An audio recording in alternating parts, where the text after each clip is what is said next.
A sickness had taken my family, and that's why this is late. I bet my mother's to blame. Anyway, let's talk about Ari Aster.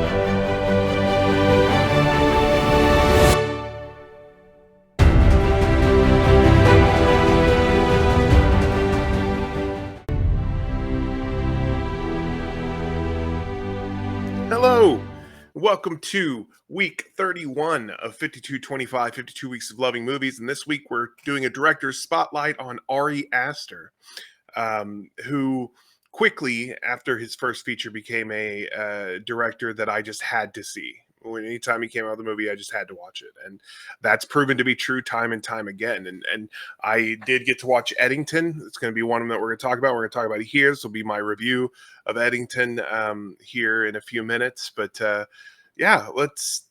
I will say up top, this is late, as I mentioned. The joke about my mother. She has passed on, and has nothing to do with her. It just seems to be a theme with our boy Ari Aster. But I am gonna have to keep this one short, as I've had to a lot recently. Just so much going on in my life, all together. Hopefully, school's about to start. So hopefully that'll give me a little bit more time here and there. But let's get into our first movie, which I didn't realize was already on the screen when when I started this. Ignore where it shows up earlier in the thing and pretend that I just put the caption on right now. But Hereditary is our first film that we're going to talk about. As I said, once I saw this one in the theater, and as soon as I left, I knew that Ari Aster was a person I was going to need to keep an eye on. I will say that I actually have a really interesting experience seeing this movie in the theater, because there's a point, and this movie is what, 7 years old now, but I'm still not going to spoil it. I don't like to. I don't like that idea that a movie, after it reaches a certain age, it's okay to spoil it, because everybody's going to be a first movie, or everything's going to be a first movie for someone at some point, or first time watch for someone at some point. And so I don't wish to spoil it here. That's not to say I don't spoil things, but I'll usually give you a warning. But I'm gonna do my best not to do any spoilers here. But there's a point, if you've seen this movie, there's a point in the first third where something big happens. Big. And I remember sitting in the theater at that moment, and I thought to myself, I don't like the way this movie makes me feel. And I contemplated getting up and walking out. Now, that's something I never do. I see the worst of the worst movies to the end. I don't walk out of movies. It's something I never do. But at one point I was like, I just hate the way I feel right now. I should leave. But I decided, I quieted my fight or flight response to the first third of this movie, and stuck around. And I'm glad I did, because uh, the the way I felt was how the movie wanted me to feel, and the way that the rest of the movie made me feel was similar to the way the beginning made me feel. Um, but that is the genius of this movie. People talk about atmospheric horror. This is a masterclass in atmospheric horror. Yes, there are some scary scenes. There are some parts that make you jump. There are some parts that make you extremely uneasy because of what's actually on the screen. But there's so much about the aura and the atmosphere in this film.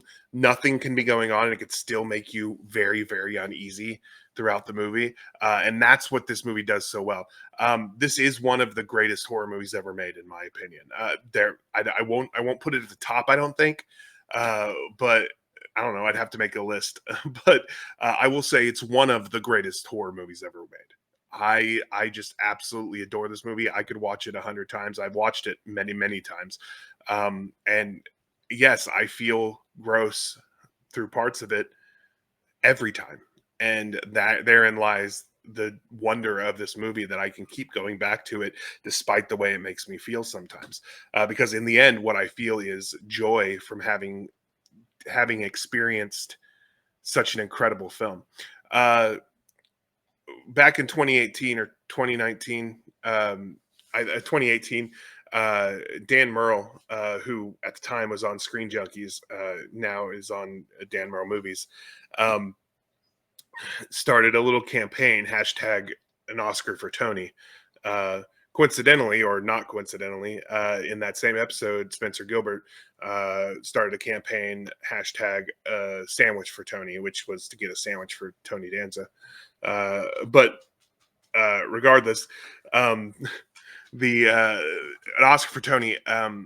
This is one of the great snubs in movie history, in my opinion. Her performance is so incredible. It's otherworldly. Uh, this movie succeeds. It succeeds from Ari Aster's beautiful vision and his deranged mind, but it primarily succeeds because she sells that so well. The whole movie, the whole cast is really exceptional and great. Alex Wolff, Ann Dowd is so good. I sometimes uh, compare, not really compare, but I have a kind of a little running who is kind of running battle in my head. It's who, when I see them, do I get most excited about what they're about to bring, and that is Ann O'Dowd or Margot Martindale, who occupy a very similar place in my brain, probably because they are a similar type of character and type of person. Um, or they play a similar type of person, and it goes back and forth. Right now, it's Ann Dowd because I just watched this, and oh my god, she's so good in this movie. Gabriel Byrne is great as just the straight man in this film, the very reasonable husband person, just across the board. Millie Shapiro uh, is undeniably incredible. A lot of this rests on, even though she's in it for a very short amount of time, rests on her ability to make you really feel for her at the beginning of the movie and kind of get into her head a little bit. Um, but overall, as I said, I love this movie. I'm not going to spend a whole lot of time here talking about it, but um, it's just an incredible experience. If you've never seen it, go watch it. You don't have to come back and rewatch my review because I didn't really say much except what except how great it is. Go watch it. You can let me know in the comments how you feel about it. If you have seen it, do you think it's one of the greatest horror movies of all time? If not, I'd like to know kind of what keeps it out of that arena. If you do love it, talk to me in the comments. Tell me what got you and how was your first experience with it. Did you feel similar to me at that point in that movie? Let me know. But we're going to move on from Hereditary to our next film, which is his second feature film, Midsommar. uh I've heard people say it so many different ways. I'm calling it Midsommar because that's what I usually call it. I was very excited about this, as I said, because he had become someone I really needed to watch. But I was kind of nervous because I'd heard kind of conflicting things when it came out. People having kind of different reactions to the film as a whole, and I was excited to finally get to go watch it. Um, I watched the theatrical cut this time because I've seen the director's cut, and honestly, theatrical cut is better. It's very rare that a theatrical cut is better than a director's cut, but I think in the director's cut they added some stuff that was best left out, because I think that things like how her boyfriend treats her is better left as just a bad boyfriend than an abusive boyfriend, which is kind of the kind of thing that you see in the director's cut.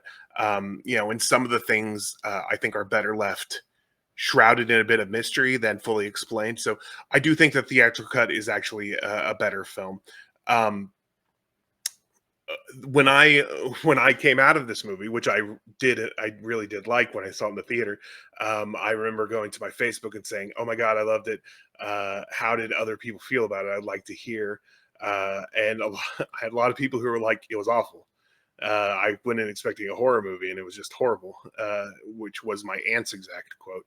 Um, and I can understand that because it was marketed very differently than the movie itself, which is not the movie's fault. It's the studio's fault for trying to sell people on something that the movie is not. I would say it's definitely a horror movie and very much uh, uh, falls in line into there, but it was marketed as something a little bit different than what the movie actually ended up being. Um, One thing that I loved about this, and especially at the time that it came out, was my mother passed away in 2019. As I mentioned earlier in the thing, she passed away, but she passed away suddenly in 2019, and it was very tragic and shocking.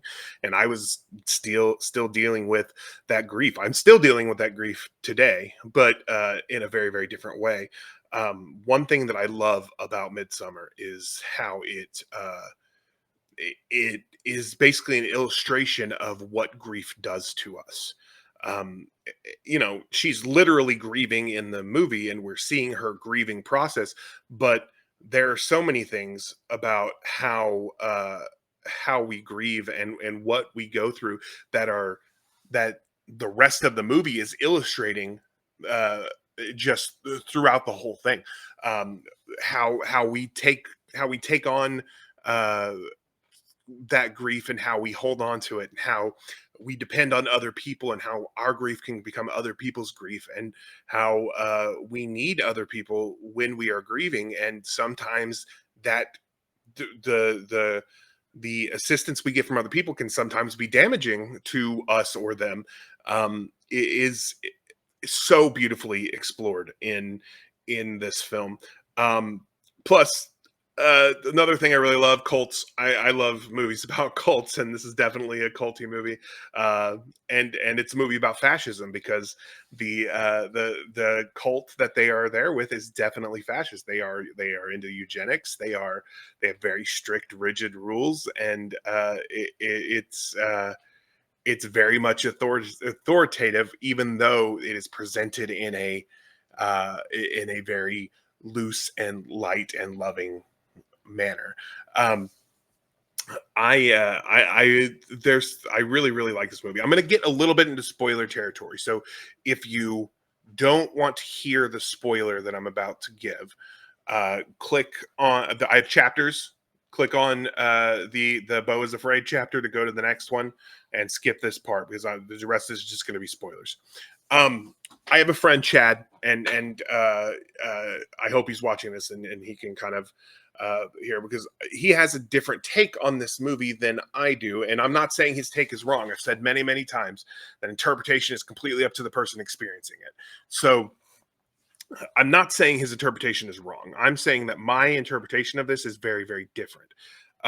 Because and he's not the only one I've heard say this, so it's I'm not just calling him out. It's just something that I hear people say, that the movie allows, or is basically saying it's okay to kill your toxic boyfriend, which I completely disagree with that assessment. I think that it is not only is her allowing him to burn metaphor for a lot of things, but partially in that in stages of grief, when sometimes you have to let go of some of the things that are keeping you held down, as hard as that is.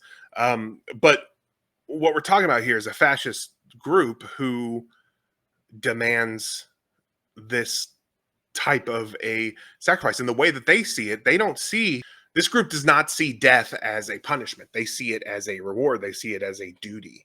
They see it as good thing rather than a punishment or revenge or anything like that. Her boyfriend being the final sacrifice, as I said, is more of them allowing her to close the book, end her, the last thread that she needs to close in order to fully in reality assimilate into this cult, but in metaphor, in order to close out that thing that's weighing her down. And I think that the movie isn't saying it's okay to kill your toxic boyfriend. It's saying it's okay to let go of the things that are weighing you down, especially when you're in the grieving process. In order to heal, sometimes you have to let these things go. I don't think that it's glorifying it at all. In fact, if anything, again, it's a fascist cult. They are. We should not take lessons from them anyway. But I'm going to move on from Midsommar to Ari Aster's third film, which is Beau Is Afraid. Um, this is is definitely a controversial one, and Ari Aster's movies get progressively uh, more controversial as they go along. Um, People were divided on Midsommar. They were even more divided on Beau Is Afraid. I would say they're even more divided now on Eddington. But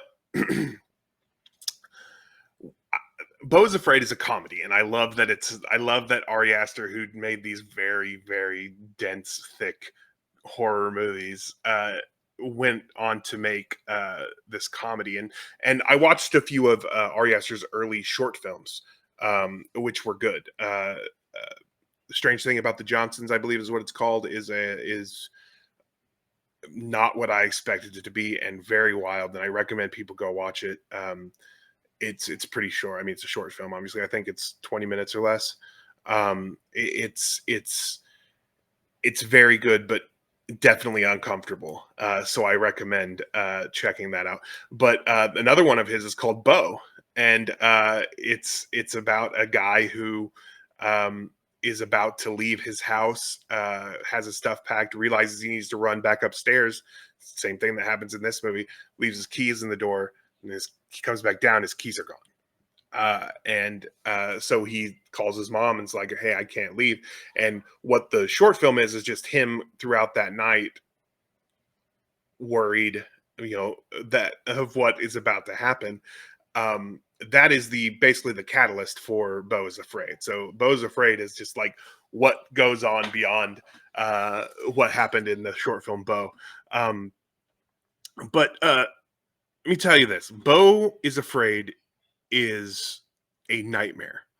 uh and I mean that literally. Like it represents, I say literally and then say represents, I mean that it represents a nightmare. I think that what's happening in this movie is an absolute nightmare. I don't think that we are to take what's happening as actually happening in this world or anything like that. Some of it maybe, but for the most part, it's a nightmare. It's a nightmare that Beau is having. But it's a nightmare that I'm very, very familiar with. One that is about the unrelenting grip of anxiety and the baggage of guilt, especially the kind that you shouldn't be carrying around, but are the stuff that you need to release, but you can't get rid of. The guilt that goes with that kind of stuff, the stuff that isn't actually yours, but you have taken it on. Um, the unending cycle of generational trauma, which we also uh, covered in Hereditary. Hereditary is a lot about the generational trauma, generational curses, that kind of thing. But Beau Is Afraid also covers that, and my constant companion, self doubt. There's those that it's a nightmare about those things, and I love this movie. I think it's hilarious. It is too long. It's definitely too long, which is the exact right runtime for this film. Uh, it needs to be too long. because it is a nightmare you want to escape from. Uh, I I know that may sound counterintuitive, counterproductive to make you want to escape from a movie, but that's what it should do. It's a nightmare, and I think that's the genius of Ari Aster here. It's tense, it's confusing, it's unrelenting. Um, it's all of the worst things for the right reasons. And as I said, it's really a really funny movie. I really like Beau Is Afraid, and I understand why some people don't, and some people feel that that they could have done without half of it, and I can see that. But for me, the experience, start to finish, is true brilliance. I will say I don't like it as much as Midsommar, which I did not like as much as Hereditary. So there is a trend with Ari Aster movies, unfortunately, where it's going down. But um, this one still captured my imagination so well. Uh, there's some cameos at the end, or people at the end that I don't really want to get into, but I really liked those, particularly two. Uh, Actresses who joined the cast toward the end of the movie. The whole thing is really well cast. I really I really like uh, everybody's performances.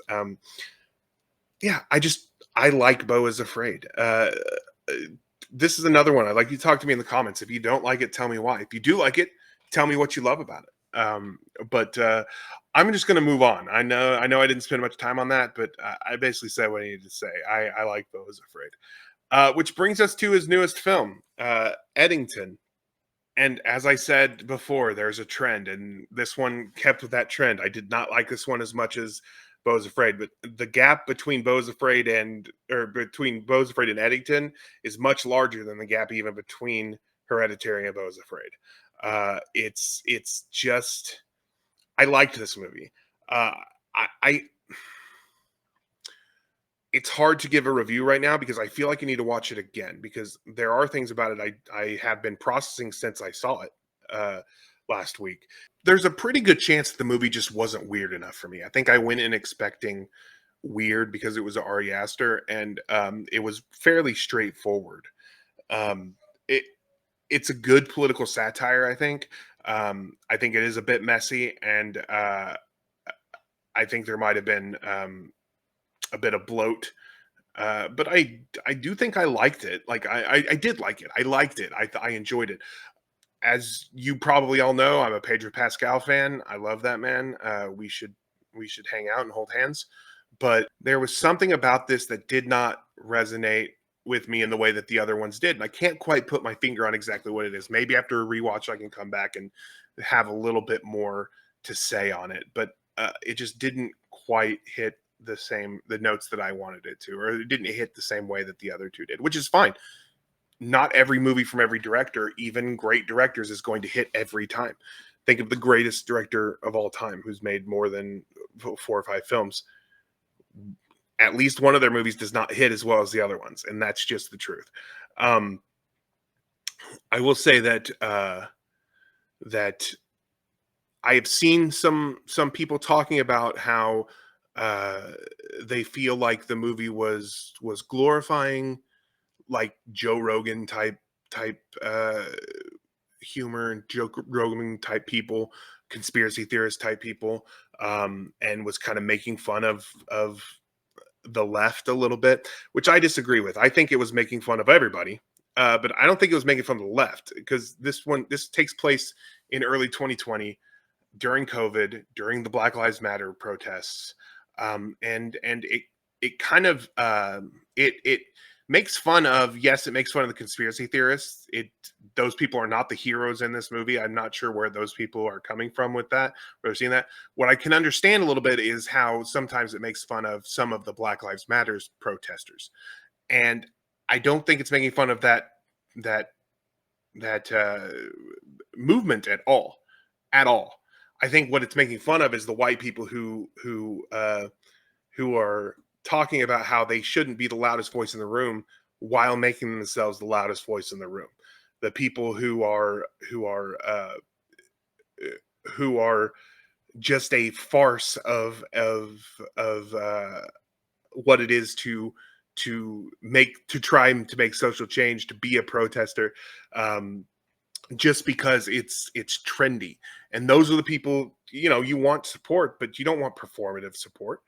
You don't want people who are on a microphone yelling, I should not be up here talking, listen to me, that kind of thing. Like, it's making fun of those people, not the movement. And I think that's where some people are misunderstanding. But if they're misunderstanding, then the movie maybe didn't explain it to them in a way that made sense to them. And as I said, once somebody's interpreting something, that's the truth for them, and that's what the movie is. So I can understand, but I think that the movie is not making fun of the all people. It's making fun of the people who media made fun of. Um,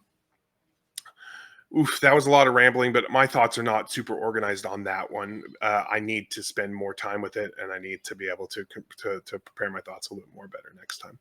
But that I'm going to leave Eddington there. Where that brings us to next week, which week 32, which my kids are about to go back to school, as I mentioned.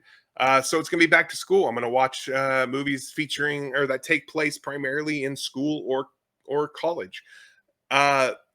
It is Thursday as I record this, and I haven't started this, so there's a chance it might only be one or two movies on the next